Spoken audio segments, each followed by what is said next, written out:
That's Russian opposition leader Alexei Navalny being grabbed by police in Moscow today. He was hauled away for organizing his latest protest against the country's president, such as democracy in Vladimir Putin's Russia.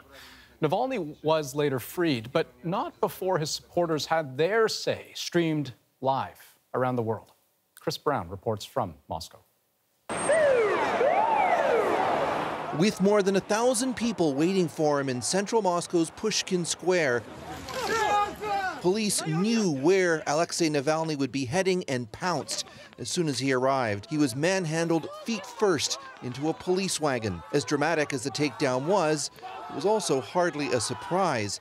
He's been arrested more than half a dozen times before. The best thing we may achieve today is to inspire other people who did not come here, to show them that not everyone supports Vladimir Putin. Even after Navalny's arrest, the crowd here at Pushkinskaya has continued to grow, with several thousand people in the square now, many of them shouting slogans such as "Putin is a thief," "Boycott the elections," and "Russia without Putin."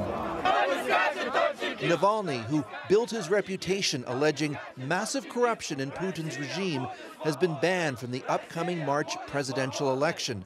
So he's now urging Russians to boycott the vote entirely. I want to belong to my country, not to be alienated from it. I want to have a viable political system, and that's why I'm here.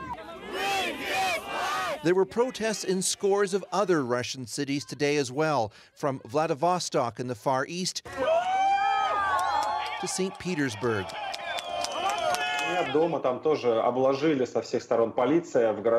But Moscow was where most of the action was, and no surprise, Navalny's social media-savvy team got most of it on video. As volunteers were broadcasting on YouTube, police broke into their offices, searching and detaining workers. I guess they don't want people to know the truth about the situation in Russia, and the Russian television shows propaganda as usual.